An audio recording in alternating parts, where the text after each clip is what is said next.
And so what's the use of the stave? You're welcome once again to this channel. So very quickly, we're just going to discuss the stave and everything that's in it. Before now, people have been singing, people have been playing local instruments, people have been making rhythms.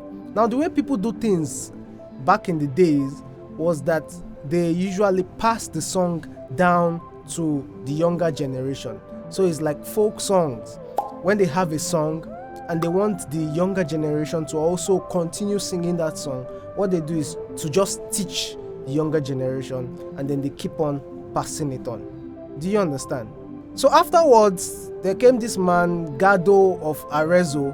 He was the one that actually started what we know as the stave. So he started it with about 4 lines where some musical notations could be put, and then people could read it.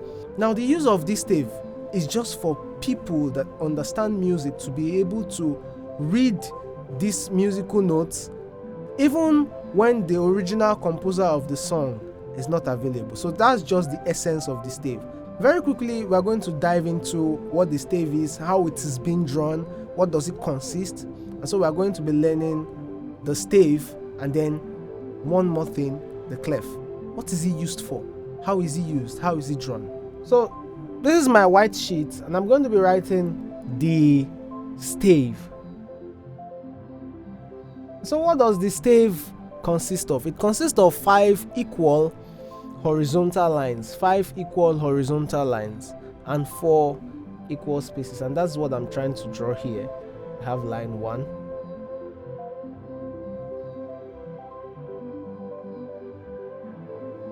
line 2,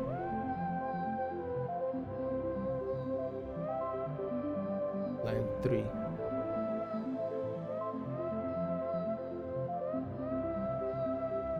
line 4,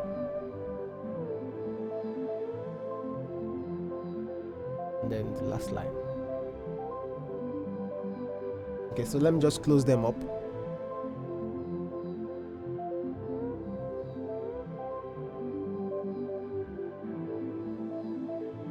Okay, so like you can see, I'm numbering from the bottom. I'm actually numbering from the bottom. So you have 1, 2, 3, 4, 5, and then the spaces 1, 2, 3, 4. So we have 5 lines and 4 spaces. Don't forget, you number from the bottom. That is why I'm drawing this arrow here.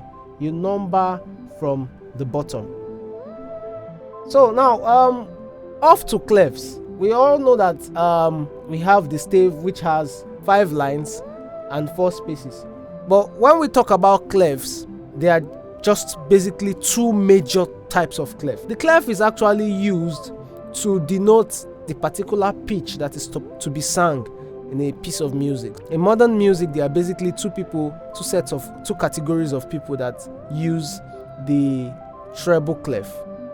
The treble clef is used by the soprano and the alto, and then the bass clef is used by the tenor and the bass. So those are the 2 basic type of clef that we have. We have the treble clef and the bass clef.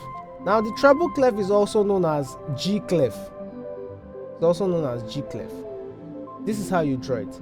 You can either draw it like this, you can see starting from the dot, or you draw it this way. You draw your letter J, letter P, and then join it with a number 6.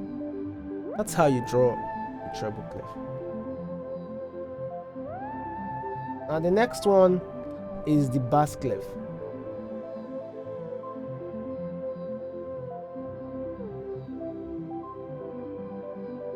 Now the bass clef is very simple to draw. It looks like a question mark. But has 2 dots by the right. So this is how the bass clef looks like, and then 2 dots by the right. Okay, so now how are they drawn on the stave? I'm going to be drawing my stave and then apportioning proportions for both clefs.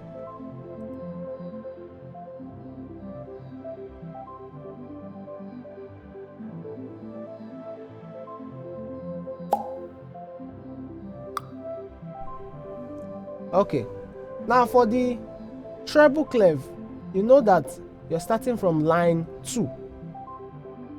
Go upwards, downwards. Yes, that's how the treble clef looks like.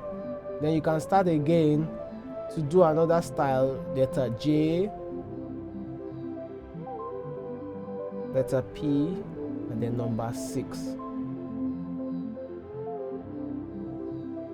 Okay, so now the bass clef, like I said, very easy to draw. Like a question mark starting from line 4, and then 2 dots. The dots are on the 3rd space and the 4th space. The 3rd space and the 4th space. So that's how to actually draw the stave, putting in the 5 equal horizontal lines and then the 4 equal spaces. So the 4 equal spaces form automatically once you've gotten the 5 equal horizontal lines aligned together. Now, like I said earlier, you have 2 major types of clef. There are others, but these are the 2 major types that we have. We have the treble and the bass. The treble clef is also known as G clef, and the bass clef is also known as F clef. Now we're going to be learning in next class how to attach the letter names of the lines and spaces for each of the clef. Now, each of those clefs have different letter names, so we're going to be learning that in the next class. Don't forget to please like and subscribe and then share to the people around you. See you in next class. I'll be waiting for you. Thank you very much.